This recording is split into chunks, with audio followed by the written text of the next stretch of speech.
malgré le titre qui a l'air un peu pompeuse, etc., moi, dans cette présentation, je vais parler de quelque chose de très simple, voire de banal.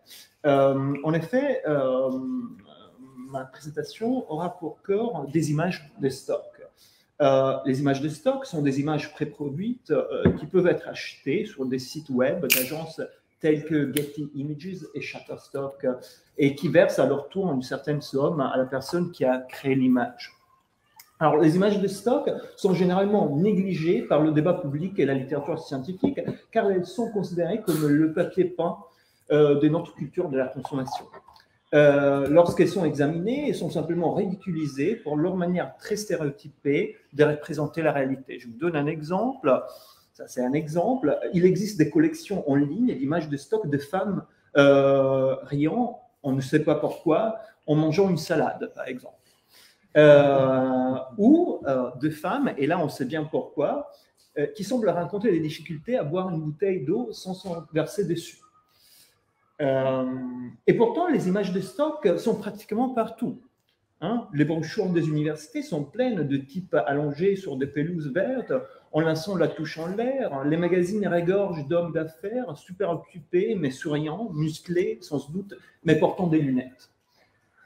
Alors, dans mon cas, cependant, je ne veux pas avoir affaire avec des images de stock en général, tout court. Ce qui m'intéresse, c'est plutôt les images de stock qui représentent les technologies émergentes. Hein, et plus particulièrement celles qui sont utilisées pour représenter visuellement l'intelligence artificielle. Plus précisément encore, je m'intéresse ici à toutes les images de stock de l'intelligence artificielle, non pas toutes les images de stock de l'intelligence artificielle, mais à un cas particulier, à savoir les images de stock de l'intelligence artificielle dans lesquelles l'intelligence artificielle est représentée comme un visage ou un corps, généralement féminin ou androgyne, subissant un processus de composition et décomposition en particules. C'est à ces images que je fais référence lorsque je parle de fragmentation du visage. Et ma thèse est que ces images sont le symptôme d'une datafication du monde, ou plutôt de ces visions, conception du monde. Donc, fragmentation du visage. Alors, des disciplines telles que la philosophie des techniques et les études de sciences et technologies s'intéressent depuis longtemps aux images de sciences et de la technologie. Il y a au moins deux raisons pour lesquelles ces disciplines s'intéressent à la question des images. La première est faire évoluer le rapport entre sciences et techniques. Hein, se rendre compte que la technique, de plus en plus, est non pas une servante de la science, mais plutôt la science a chroniquement besoin de la technique. Et en deuxième lieu, il s'agissait notamment de dépasser, comment dire, les limites de ce qu'on appelle en philosophie le tournant linguistique. Or, malgré le vif intérêt de ces disciplines pour l'imagerie et les images, il est intéressant de noter qu'il existe également un grand fossé. D'une part, il y a eu un intérêt pour les images produites par des scientifiques, pour d'autres scientifiques, via l'utilisation, comme je viens de le dire, d'instruments techniques. D'autre part, la production d'images scientifiques par des artistes, on pense aux impressions d'artistes, le plus souvent en collaboration avec des scientifiques. C'est l'autre chose qui a suscité l'intérêt. Donc, en somme, il semble que l'attention des chercheuses et des chercheurs se porte sur les images qui sont sous l'égide de deux régimes de vérité. Hein, celui de la référence scientifique, d'une part, et là, peu importe si cette référence est critiquée ou inversée, c'est pas ça la question, mais d'un côté, on a la référence scientifique, et de l'autre, on a le goût esthétique. Mais de cette façon, entre le Sheila des images de la science et le Charybde des images artistiques, ce qui ne passe pas et ce qui est donc exclu, ce sont toutes les images de la science et de la technique qui ne sont pas produites par des scientifiques et qui n'ont aucune prétention artistique particulière. Il s'agit des images populaires et vulgaires, artisanales plutôt qu'artistiques, et qui ont une histoire qui précède et dépasse celle des seules images de stock, mais qui semble avoir aujourd'hui sa gloire précisément dans la prolifération des images de stock. Alors, rechercher intelligence artificielle sur n'importe quel moteur de recherche, sélectionner l'option image, il en résulte, vous aurez un résultat probablement pareil. des cerveaux mi-chair, mi-circuit, des robots humanoïdes qui regardent et touchent des écrans interactifs, des lignes de code qui voyagent dans l'espace et plusieurs variantes de la création d'Adam de Michel-Ange à la sauce humain-robot. Alors, la plupart des images que vous voyez là sont des images de stock. On s'intéresse de plus en plus, évidemment, à la manière dont l'intelligence artificielle aujourd'hui est représentée visuellement, de façon le plus souvent inappropriée. Là, vous avez les liens à 3 projets. Not My Robot, c'est notamment un profil Twitter assez suivi dans lequel on télécharge des images et pour les critiquer. Better Images of AI, c'est une initiative qui vient de débuter. Et puis, moi, avec des collègues, amis, on a commencé aussi à collecter sur Instagram, avec un profil qu'on appelait Ugly AI, des images de stock de l'intelligence artificielle utilisées dans des contextes de communication scientifique et de marketing. Donc, des couvertures des livres, des annonces de cours et des conférences, pages relatives à des projets de formation et de recherche.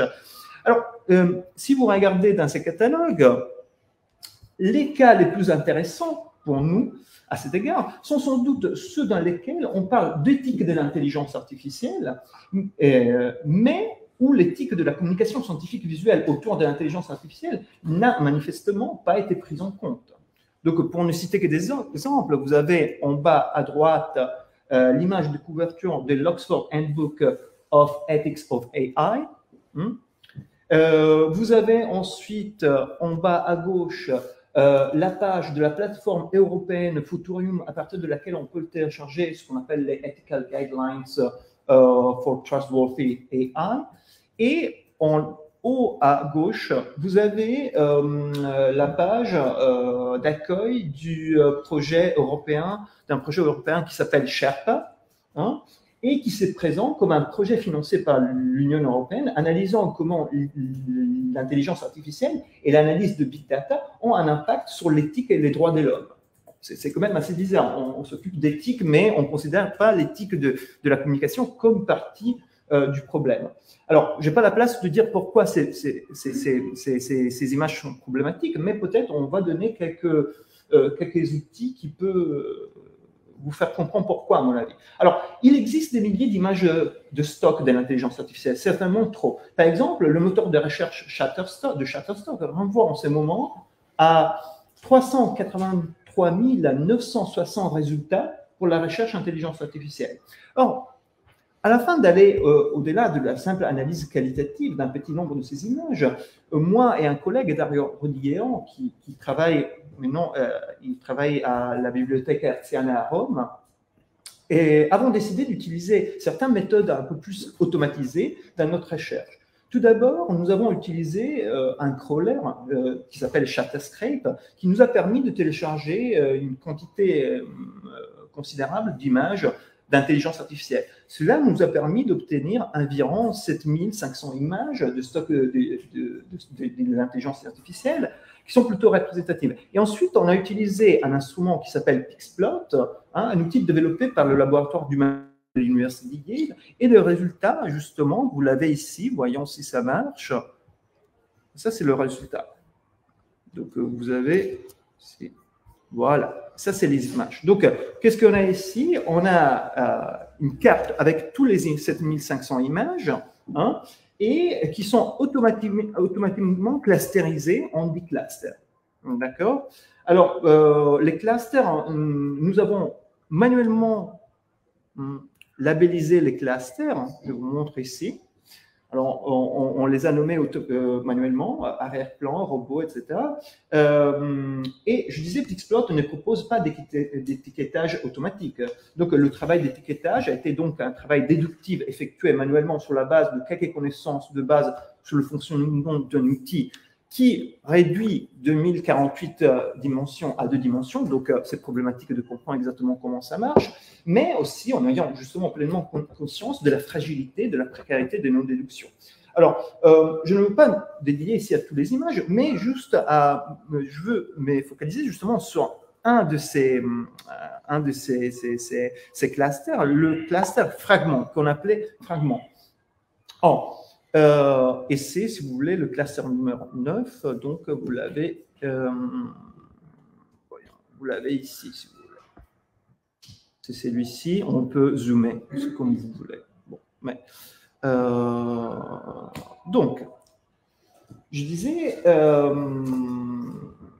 ces fragmentations, et je vous montre là, voilà, c'est ça l'idée, hein. Ces fragmentations, dispersion serait un autre terme, ne concernent pas exclusivement les images et les corps. Les images sont entièrement dédiées au cluster 4. Mais parmi les images de fragmentation des visages et des corps, là, j'en ai sélectionné 4. Okay. Sans se les décrire en détail, on peut dire qu'il s'agit d'images ambiguës dans le sens où elles suggèrent deux choses en même temps. D'une part, elle suggère l'idée d'une machine qui devient finalement quasi consciente et quasi humaine. Une série de particules, de pixels ou de voxels sont composés en un visage d'apparence humaine, généralement androgyne ou féminin.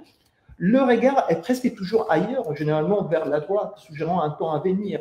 De manière intéressante, comme dans l'image en bas à droite, lorsque le regard engage le spectateur, comme c'est le cas justement de cette image en bas à droite, le ton devient quasiment menaçant. En regardant le spectateur, la machine le confronte directement.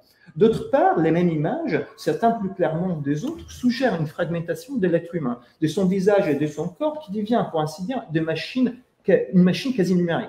Les couleurs sont aseptisées entre le blanc et le bleu, comme c'est souvent la plupart des images de stock d'intelligence artificielle et d'autres technologies émergentes. Ces images suggèrent le passage de l'humain à la machine et inversement. Il s'agit d'un imaginaire courant en matière d'intelligence artificielle aujourd'hui.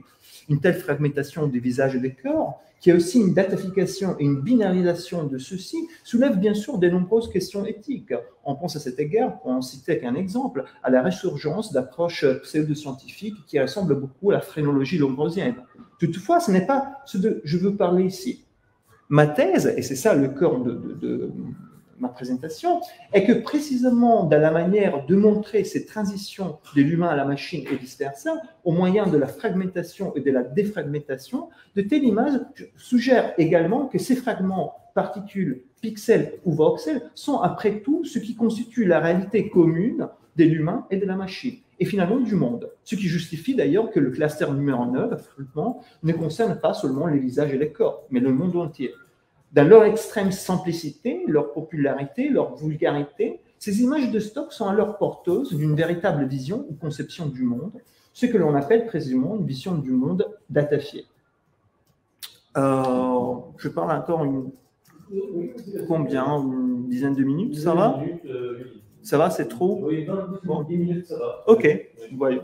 Alors, la thèse de la vision du monde datafiée, bon, je n'ai pas le temps de rentrer ici dans les détails, mais s'inspire ici aux travaux de Panofsky dans le domaine de l'iconologie, ainsi que de ses thèses sur l'habitus ou l'habitude mentale du XIIe et XIIIe siècle. Célèbre est l'exemple dans l'introduction de l'iconologie d'un monsieur levant son chapeau pour saluer un ami. Et Panofsky utilise cet exemple pour identifier 3 niveaux. Je vais oublier d'avancer avec ça, mais bon, ce n'est pas si important que ça. Panofsky utilise cet exemple pour identifier 3 niveaux d'observation et d'interprétation d'un mouvement d'art. Un niveau perceptif, un niveau dans lequel on reconnaît le geste, dans ces gestes, un geste de salutation, et puis un niveau qu'il appelle intrinsèque ou de contenu, qui nous fait passer de l'iconographie à l'iconologie à son avis. À ce niveau, dit Panofsky, les éléments les plus spécifiques, comme ce monsieur a-t-il, on considère à la fois les éléments les plus spécifiques, comment ce monsieur a-t-il soulevé son chapeau exactement, et aussi les plus généraux. Alors, là, ici, je n'ai pas le temps de dire pourquoi je suis à la fois satisfait et insatisfait de la méthode de Panofsky. Il faudrait faire interagir Panofsky et Didier Huberman sur ça. Mais bon, là, je me limite à Panofsky. Donc, l'iconologie de Panofsky dépasse les limites de l'histoire de l'art pour s'appliquer finalement à toutes les expressions culturelles d'une époque. Par exemple, dans l'architecture gothique et scolastique, il avance l'hypothèse qu'entre 1130, 1140 et 1970, on peut observer un lien entre l'art gothique et la philosophie scolastique qui est plus concret qu'un simple parallélisme, mais aussi plus général qu'une influence directe que la scolastique aurait eue sur les peintres, les sculpteurs et les architectes. L'habitus mental que partagent les architectes gothiques et les philosophes scolastiques a pour base, à son avis, une sorte de confiance renouvelée dans la raison qui peut trouver tout ce qui peut être déduit de principes autres que ceux de la foi. En particulier, Panofsky identifie trois éléments au principe trois éléments ou principes qui sont le principe de totalité ou de numération suffisante. Le deuxième principe, c'est le principe d'arrangement selon le système homologue de parties et de parties et de parties de parties, et le caractère distinctif et le pouvoir de déduction. Ça, c'est les trois principes qui, à son avis, gèrent cet habitus mental de cette époque. Or, afin d'expliquer ce que, pour moi, c'est une vision du monde datafié, je fais référence à ces textes d'un architecte italien, Mario Carpo, qui parle de deuxième tournant numérique. Selon Carpo, l'essence du deuxième tournant numérique peut être résumée dans la devise de Google « Search Don't Sort », de Gmail, pardon, pas de Google. En fait, Gmail, lancé en 2004, a été le premier service de courrier électronique à rendre le texte intégral de tous les messages électroniques, qu'ils soient envoyés ou reçus, consultables par mot et par chiffre. Selon Carpo, cela suggère que la recherche automatisée de texte intégral par mot ou par chiffre sur un corpus entier de sources, laissé brut et non trié, est un outil de recherche plus puissant que le processus manuel traditionnel consistant à trier d'abord les éléments par sujet, puis à les rechercher dans leur dossier respectif.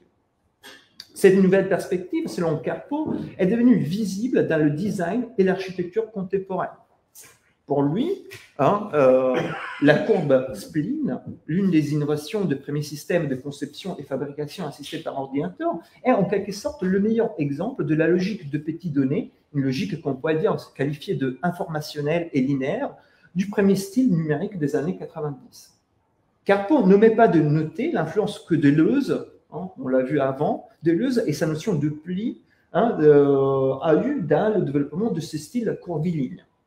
Le pli de Deleuze est en fait une courbe mathématique qui compare aux fonctions continues et à l'invention du calcul différentiel par Leibniz. De même, les modéleurs de spline sont des outils capables de traduire n'importe quel groupe aléatoire de points en ligne parfaitement lisse et courbe. Les modéleurs de spline ont été importés par le biais des travaux de Pierre Bézier pour Renault dans l'architecture de Frank Gehry, comme vous voyez ici, et son bureau de Los Angeles. Des œuvres telles que le Pêche de Barcelone et le musée Guggenheim de Bilbao sont des icônes de premier style architectural à commande numérique. Et là, vous voyez, si vous voulez, le triomphe de ces modèles. Or, selon Carpo, ce type d'architecture est désormais dépassé par l'utilisation de big data et des algorithmes d'intelligence artificielle. Je cite Carpo qui dit c'est désormais dépassé pour montrer la discrétisation désordonnée de la nature telle que l'est, à l'état brut, sans la médiation ou le raccourci d'une notation mathématique élégante et rationalisée. Les nuages de points désordonnés, les unités volumétriques des conceptions et des calculs qui résultent de ces processus sont aujourd'hui de plus en plus souvent montrés dans leur état apparemment disjoint et fragmenté. Et le style qui résulte de ces modes de composition et décomposition est souvent appelé voxelisation ou voxellation. Parmi les différents exemples proposés par Carpo figurent les études de conception de chaises informatiques par Philippe Morel, DCT Architecture et Design, créé à l'aide d'algorithmes génétiques, initialement présenté lors de l'exposition Archilab 2013 à Orléans. Alors, en conclusion, on pourrait alors proposer une analogie avec les trois éléments ou principes proposés par Panofsky en affirmant que la vision du monde datafié repose également sur trois principes. D'abord, un principe d'émergence, selon lequel le sens est toujours le résultat d'un ordre partiel émergent plutôt que d'une structure dans laquelle les exceptions sont exclues par principe. Deuxièmement, un principe d'instabilité, selon lequel les agrégations et les séparations entre parties sont toujours incertaines. Des nouvelles données peuvent entrer dans le calcul algorithmique et les algorithmes eux-mêmes sont modifiés et changent avec le temps. Troisièmement, un principe de déduction sans connaissance des causes et des règles, c'est-à-dire sans force déductive. On pense à la manière dont les algorithmes d'apprentissage automatique, comme c'est le cas justement de Pixplot, sont capables de réduire une quantité énorme de dimensions. Je dis avant, Pixplot, dans le cas de Pixplot, on parle de 2048 dimensions. Et tout ce qui nous reste à nous, les humains, c'est finalement d'essayer de comprendre pourquoi et comment, ou comme cela arrive le plus souvent, d'abandonner tout simplement. De dire c'est impossible de comprendre jusqu'au but qu'est-ce qui se passe là. D'un point de vue visuel, dans la vision du monde basée sur les données, les lignes, il est bon de rappeler que le rhizome de Deleuze n'était constitué que 2 lignes sans points, sont de moins en moins importants et de plus en plus importants sont les points, les données, les pixels et les voxels. Voilà, c'est tout.